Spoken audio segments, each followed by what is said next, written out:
All of A sudden നിങ്ങൾ പോലും അറിയാതെ സംഭവിച്ചു പോയതാണോ, അല്ലെങ്കിൽ ആവശ്യം ഉണ്ടായിരുന്നോ? ഇത് നിങ്ങൾക്ക് പ്ലാൻ ഉണ്ടായിരുന്നോ? ഇല്ല ഇല്ല പ്ലാൻഡ് അല്ല. പ്ലാൻഡ് അല്ല. പ്ലാൻ അല്ലായിരുന്നു. സീരിയൽ ചെയ്തോണ്ടിരിക്കുകയായിരുന്നില്ല ആ സമയത്ത് അല്ലേ? അപ്പൊ ഈ സീരിയലിന്റെ ഷൂട്ടൊക്കെ ആയപ്പോഴേക്കും കുറച്ച് പ്രോബ്ലം വയറൊക്കെ ആയിരുന്നു. തുടങ്ങിയില്ലേ? ഫസ്റ്റ് മന്തിൽ തന്നെ ഞാൻ സീരിയലിന്റെ ഷൂട്ട് ചെയ്തു. അത് കഴിഞ്ഞപ്പോൾ ഞാനത് നിർത്തി. പിന്നെ വീട്ടിലായിരുന്നു. വീട്ടില് ചെറിയ ചെറിയ പ്രോഗ്രാംസ് ഒക്കെ മാത്രമേ ചെയ്യുന്നുള്ളൂ. അധികം റെസ്റ്റ് ഒക്കെ ആയിരുന്നു. ഒരു ഓൺലൈൻ ചാനലിൽ ഒരു വാർത്ത വന്നേക്കാണ്, വേദനയോടെ മൃദുല അറിയിക്കുന്നു ഇങ്ങനെ ഒരു വാർത്ത. നമ്മൾ എന്താ വിചാരിക്കുക, ഇവരെന്ത് വേർപിരിയാൻ പോവാണോ?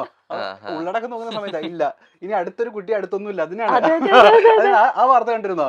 തലക്കെട്ടിതാ, വേദനയോടെ മൃദുല പറയുകയാണ് ഇനി എല്ലാം നിർത്തിയിട്ട് പോകുന്നു, അങ്ങനെ കണ്ടോ പറഞ്ഞു. ഞാൻ കണ്ടിരുന്നു. അല്ലേ? അപ്പൊ കഴിഞ്ഞ ദിവസം നമ്മള് സാനിഫിനെയും അതുപോലെ തന്നെ മറിയ ഷെൽജിനെയും ഇന്റർവ്യൂ ചെയ്തിരുന്നു നിങ്ങളുടെ കോളേജിനെ. അപ്പൊ സാനിഫ് പറഞ്ഞൊരു കാര്യമുണ്ട്. അതായത് പണ്ടൊക്കെ ഈ യുവാകൃഷ്ണ എന്ന് പറഞ്ഞു കഴിഞ്ഞാലേ ഞങ്ങൾ പറയുമായിരുന്നു, ആദ്യം ഷൂട്ടിന്റെ സമയത്തൊക്കെ ഞങ്ങള് കൊളീഗ്സിനോട് പറയുന്നത് എന്തോ ഒരു ജാടയാണ് അയാള്. അയാള് ഭയങ്കര ജാട, എനിക്ക് അയാളോട് വലിയ താല്പര്യമൊന്നുമില്ല. പിന്നീട് അയാൾ പറയാണ് അത്രയും പാവമായിട്ടുള്ള ഒരു മനുഷ്യൻ വേറെ ജാട എന്താന്ന് പോലും അദ്ദേഹത്തിനില്ല. അതായത് തുടക്കത്തില് കാണുമ്പോൾ എല്ലാവരും വിചാരിക്കും ഭയങ്കര ആറ്റിറ്റ്യൂഡാണ്, ഭയങ്കര ഫെയർ ആണ്, പ്രശ്നമാണെന്ന്. പക്ഷെ അല്ല, അയാൾ ഭയങ്കര കൂളായിട്ടുള്ള ഭയങ്കര സൗഹൃദമുള്ള ഒരു ആളാണ്. എല്ലാവർക്കും ഇങ്ങനെ ഒരു മിസ്ജഡ്ജ്മെന്റ് ഉണ്ടാവാറുണ്ടോ? എല്ലാവർക്കും ഉണ്ടാവാറുള്ള തെറ്റിദ്ധാരണ. പക്ഷെ വാ തുറന്നാ പോയി പറയത്തില്ല. കാര്യം ഞാൻ ഒരാളുടെ അടുത്ത് മിങ്കിൾ ആവാനായിട്ട് കുറച്ച് ടൈം എടുക്കും. പക്ഷെ മിങ്കിൾ ആയി കഴിഞ്ഞാൽ കംഫർട്ടബിൾ ആണ്. അപ്പൊ ഈ മിങ്കിൾ ആവുന്ന വരെയുള്ള ടൈമില് ഞാൻ അവരെ നോക്കില്ല, ശ്രദ്ധിക്കില്ല, ഞാൻ എൻ്റെ കാര്യം നോക്കിയിരിക്കും. അപ്പം ഓൾമോസ്റ്റ് ഉണ്ടാവാൻ സാധ്യതയുള്ളൊരു ഇംപ്രഷൻ എന്ന് പറയുന്നത് ജാടത്തിണ്ടിയാണ് എന്നുള്ളതാണ്. താങ്കൾക്കുണ്ടായ ഒരു ഇംപ്രഷൻ എന്താ കല്യാണത്തിന് മുൻപ്, ഇദ്ദേഹത്തെ പരിചയപ്പെടുന്നതിന് മുൻപായിട്ട്? പരിചയപ്പെടുന്നതിനാണ് നല്ലൊരു സുന്ദരൻ, കാണാൻ കൊള്ളാം. പിന്നെ എന്റെ ബ്രോ ആയിരുന്നു ഇദ്ദേഹം. ഓക്കെ, ബ്രോ എന്നാ ഞാൻ വിളിച്ചോണ്ടിരുന്നത്. മെസ്സേജ് ഒക്കെ അയക്കുന്ന ബ്രോ സുഖാണോ, എന്തൊക്കെയുണ്ട് വിശേഷം, അങ്ങനെ ആയിരുന്നു. പിന്നെ ഇത് ആക്ച്വലി അറേഞ്ച്. താങ്കളുടെ ഉള്ളില് ഇവരുടെ ഒരു പരിങ്ങലുണ്ടായിരുന്നോ? ഇല്ല, ആക്ച്വലി നമ്മള് ഫസ്റ്റ് സംസാരിക്കുന്ന സമയത്ത് കല്യാണം കഴിക്കണം എന്നുള്ള പ്ലാനൊന്നും ഇല്ല. നമ്മള് എന്താ പറയുക, ഒരു ഫംഗ്ഷനിൽ വെച്ച് കാണുന്നു, പരിചയപ്പെടുന്നു, ഓക്കെ. അതിനുശേഷം പിന്നെ വല്ലപ്പോഴും ഹായ് ബൈ മെസ്സേജ് അയക്കും, അത്രേ ഉള്ളൂ. അപ്പൊ ആ സമയത്ത് എനിക്ക് വലിയ ബ്രോ എന്ന് വിളിക്കുന്നത് ഓൾമോസ്റ്റ് എല്ലാവരും അങ്ങനെയാണ് വിളിക്കാറ്. അപ്പൊ അതുകൊണ്ട് എനിക്ക് വലിയ ഇതൊന്നും തോന്നിയിരുന്നില്ല. പിന്നെ ഈ കല്യാണ ആലോചനകളൊക്കെ വരുന്നു, ഭയങ്കരമായിട്ട് വീട്ടുകാർ ആലോചിക്കുന്നു. അപ്പോ എനിക്ക് എൻ്റെ ഒരു കൺസെപ്റ്റിലാണെന്നുണ്ടെങ്കിൽ ആരെങ്കിലും കല്യാണം കഴിക്കുന്നതിനോട് താല്പര്യമില്ല. നമുക്ക് അത്യാവശ്യം കുറച്ചെങ്കിലും അറിയാവുന്ന ഒരാളായിരിക്കണം, എന്നാലേ അവരുമായിട്ട് നമ്മൾ ഒത്തുപോകുന്നു നമുക്ക് ജഡ്ജ് ചെയ്യാൻ പറ്റുള്ളൂ. അതോടൊപ്പം തന്നെ അത്യാവശ്യം കുറച്ച് ടാലന്റ് ഉള്ള ഒരാളായിരിക്കണം എന്ന് എനിക്ക് നിർബന്ധമുണ്ട്. അതായത് ഇൻഡസ്ട്രിയിൽ നിന്ന് തന്നെ ഒരു ആളായി കഴിഞ്ഞാൽ നല്ലത് എന്നൊരു തോന്നലുണ്ടായിരുന്നു. പക്ഷെ ആ തോന്നൽ ആദ്യം തന്നെ അടിച്ചമർത്തപ്പെടുകയായിരുന്നു. എന്റെ കൂടെയുള്ള കൊളീഗ്സ് എല്ലാവരും പറഞ്ഞു, ഒരിക്കലും നീ ഇൻഡസ്ട്രിയിൽ നിന്ന് ഒരു പെൺകുട്ടീനെ കല്യാണം കഴിക്കരുത്. കല്യാണം കഴിച്ചു കഴിഞ്ഞാൽ ഈഗോ ഉണ്ടാവും, ഡിവോഴ്സ് ആവും. അതുകൊണ്ട് ഡിവോഴ്സ് ആണ് അതിന്റെ അവസാനം, അല്ലാതെ വേറെ ഒന്നും നോക്കേണ്ട ആവശ്യമില്ല. നീ പുറത്തുനിന്ന് ഒരു കുട്ടീനെ നോക്കുന്നതാണ് നല്ലത്. ഓൾമോസ്റ്റ് എല്ലാവരും അത് തന്നെയാണ് പറയാറ്. കാര്യം എന്ന് വെച്ച് കഴിഞ്ഞാല് കാണുന്ന ന്യൂസസും എല്ലാം അതുപോലെ ആയതുകൊണ്ട് എല്ലായിടത്തും ഈ ഡിവോഴ്സ് ഉണ്ട്. പക്ഷെ ഇത് ഇൻഡസ്ട്രിയിൽ നിൽക്കുന്ന ആൾക്കാർ കുറച്ചൊരു ഫെയിം ഉള്ളത് കൊണ്ട് ബാക്കിയുള്ളവരിലേക്ക് അറിയുന്നു, അത്രേ ഉള്ളൂ വ്യത്യാസം. അപ്പൊ എനിക്ക് ആ കൺസെപ്റ്റിനോട് എനിക്ക് യോജിക്കാൻ പറ്റിയിട്ടില്ല. നമുക്ക് വേവ് ലെങ്ത് ഉള്ള ഒരാളെ കിട്ടിക്കഴിഞ്ഞു കഴിഞ്ഞാൽ അയാൾ സെയിം ഇൻഡസ്ട്രി ആണോ അല്ലയോ എന്നുള്ളത് ബാധകമല്ല. ഈഗോ ഒക്കെ നമുക്ക് അഡ്ജസ്റ്റ് ചെയ്ത് കൊണ്ടുപോകുന്നതേ ഉള്ളൂ.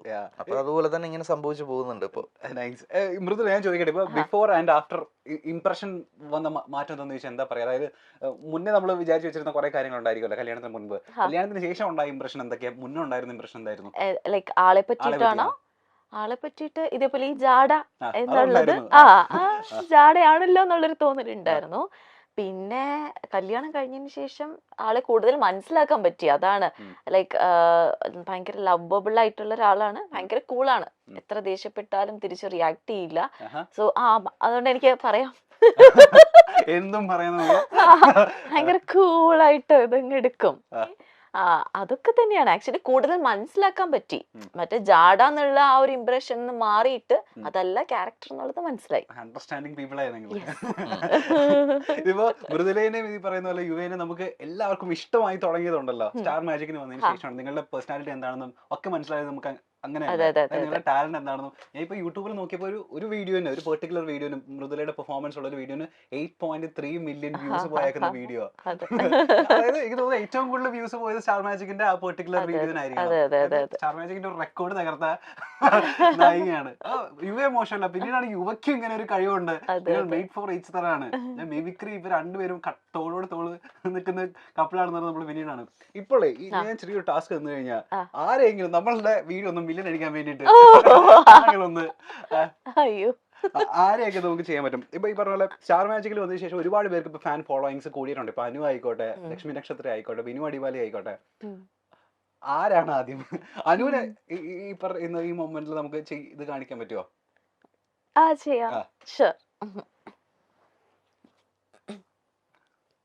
ഇത് ഞാൻ എന്തിരടി നീ പറയണത്? കുറെ നേരമായിട്ട് ഞാൻ നോക്കുന്നുണ്ടടി. നീ നീ നീ ഇത് കണ്ട, ഈ ഫോട്ടോ നീ കണ്ട? അയ്യോ എന്ത് നല്ല രസമുണ്ടല്ലേ, ഞാൻ അപ്പോഴേ പറഞ്ഞതാണ്. ഓ എനിക്ക് വയ്യ. എന്നെ കൊള്ളാമോടി, നീ പറ. ഈ ഉടുപ്പ് കൊള്ളാമോടി, പറയടി. കുഴപ്പമൊന്നും ഇല്ലല്ലോ അല്ലേ? ഇതെന്തോന്ന്, നിന്റെ ലിപ്സ്റ്റിക് എന്തോന്ന്? കൊള്ളില്ല. കൊള്ളാല്ലേ? ഏതാണ്ട് ഇതുപോലെയൊക്കെ തന്നെയാണ് ഫ്രെയിമിൽ നമ്മള് അനുവിനെ കാണുന്നതല്ലേ? അതിന് ഈ പറഞ്ഞ ഇതൊന്നുമില്ല, ഫേക്ക്നെസ് ഒന്നുമില്ല. ആളെങ്ങനെയാണോ അതുപോലെ തന്നെ ചേട്ടന്റെ അങ്ങോട്ടേക്ക് ഒന്ന് പ്ലേറ്റ് മാറ്റാണ്. ചേട്ടൻ ഈ പറയുന്ന പോലെ ബിനു അടിമാലിനെ അവതരിപ്പിക്കുന്ന കണ്ട സമയം നമ്മൾ ഞെട്ടിപ്പോയിട്ടുണ്ടായിരുന്നു. കോളേജിലെ അത്യാവശ്യം മിമിക്രി ഒക്കെ ചെയ്യുന്ന ആളായിരുന്നോ? കോളേജിൽ ഡിഗ്രിക്ക് പഠിച്ചുകൊണ്ടിരുന്ന സമയത്ത് ഇതേപോലെ കോമ്പറ്റീഷൻ, കോളേജ് ലെവലിലുള്ള കോമ്പറ്റീഷൻ, ആർട്സ് ഫെസ്റ്റിനൊക്കെ ചെയ്യുമായിരുന്നു. പ്രൈസ് വാങ്ങിക്കുമായിരുന്നു. ഇതറിയായിരുന്നോ? കല്യാണത്തിന് മുന്നേ അന്ന് അവതരിപ്പിച്ചപ്പോഴാണ് ആദ്യമായിട്ട് അറിയുന്നത്. ആണല്ലേ? ഓ ചേട്ടാ. അതിന് ശേഷം പിന്നെ പ്രാക്ടീസ് അങ്ങനെയൊന്നും ഇല്ലായിരുന്നു. അന്ന് എന്തോ അങ്ങനെ തോന്നി, കുറച്ച് സൗണ്ടുകളൊക്കെ ചെയ്തപ്പോൾ ഓക്കെ ആയിട്ട് തോന്നി. അങ്ങനെ പിന്നെ കയറി പെർഫോം ചെയ്തതാണ്. അപ്പൊ ഞാൻ ചോദിക്കട്ടെ, മിമിക്രി ഉണ്ട്, മാജിക് ഉണ്ട്, മെന്റലിസം ഉണ്ട്, ഡാൻസ് ഉണ്ട്, പാട്ടുണ്ടെന്ന് ആരും പറയുന്നത്? പാട്ടുണ്ട്. ഡാൻസ് അത്രക്കില്ല. റീൽസിലൊക്കെ നമ്മള് ഡാൻസ് കളിച്ച് ഏതൊരു കൊറിയോഗ്രാഫറിന്റെ കൂടെയുള്ള ഡാൻസ് ഒക്കെ നമ്മൾ കണ്ടിരുന്നു റീൽസില്. ഒന്നും മോശമല്ല. ഇപ്പൊ നമ്മൾ ആരെയാ ചെയ്യാൻ പോകുന്നത്? അപ്പൊ ബിനിച്ചേട്ടന് ചെയ്യാം, നന്നായിട്ട് ചെയ്യും. ബിനിച്ചേട്ടൻ, നോബിച്ചേട്ടൻ അവരൊക്കെ അത് മതി. ഓക്കെ ജസ്റ്റ് ഒന്ന് ട്രൈ ചെയ്ത് നോക്കാം. അത്രേ ഉള്ളൂ. എന്റെ പൊന്നടാവേ, ഞാനവിടെ വന്ന് ഇരിക്കുമ്പോണ്ടല്ലോ ഇന്റർവ്യൂവിന്, എന്റെ എതിരെ എന്നെ പോലെ വേറൊരുത്തൻ. അപ്പൊ ഞാൻ ആലോചിക്കുക, ഇവനിത് ഇവിടെ നിന്നാടാ എന്റെ പൊന്നെ വന്നതെന്ന്. ഇങ്ങനെയൊക്കെ പറഞ്ഞിട്ട് പരിപാടിയും ചെയ്തിട്ട് പോവാനായിട്ട് പറ്റുമോ? നീക്കൊന്ന് ആലോചിച്ച് നോക്കിയത് ഇവിടെ നിന്ന് എന്താ സംഭവം നടക്കണേന്ന്. എന്നെ പൊന്നടവേ, ഒരു രക്ഷയില്ല. ബിനുചേട്ടന് മുമ്പിൽ പെർഫോം ചെയ്തിട്ടില്ലേ? ബിനുചേട്ടൻ എല്ലാവരും ഈ പറയുന്ന പോലെ കോമഡി കളിച്ചിട്ട് മറ്റേ ഇൻസൾട്ട് ചെയ്യുന്ന ആളാണല്ലോ. ഈ ചേട്ടന്റെ മുൻപിൽ ഈ സാധനം അവതരിപ്പിച്ച സമയത്ത് ചേട്ടന്റെ റെസ്പോൺസ് എന്തായിരുന്നു? പുള്ളി ഡയറക്റ്റ് ആയിട്ട് കേട്ടിട്ടില്ലെന്ന് തോന്നുന്നു. പുള്ളി ഇല്ലാത്തൊരു എപ്പിസോഡിലായിരുന്നു ഞാൻ പെർഫോം ചെയ്തത്. ചേട്ടന്റെ റെസ്പോൺസ്? അതിനുശേഷം പിന്നെ പുള്ളി ഒന്ന് പറഞ്ഞാ കൊള്ളായിരുന്നു കേട്ടോ. ഇനി ആരാ നോബി ചേട്ടൻ ചെയ്യാൻ പറ്റുമോ? നോബി ചേട്ടൻ്റെ എനിക്ക് ഓർമ്മയില്ല, മൈൻഡിൽ നിന്ന് പോയി ആ സാധനം. വേറെ ആരെങ്കിലും ചെയ്യുമ്പോ? അല്ലാതെ നമുക്ക് മറ്റേ ഫിലിമിലൊക്കെ ഉള്ള കുറച്ച് ആൾക്കാരുടെ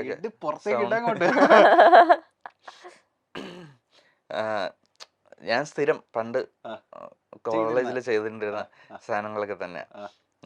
കൊച്ചിൻ ഹനീഫയും ജനാർദ്ദനും തമ്മിലുള്ളൊരു ഡയലോഗ്, ആസനെ അർദ്ധം ഷക്കീല പറ്റി ഇരട്ടാന്ന് കേട്ടത് പോയാലോ?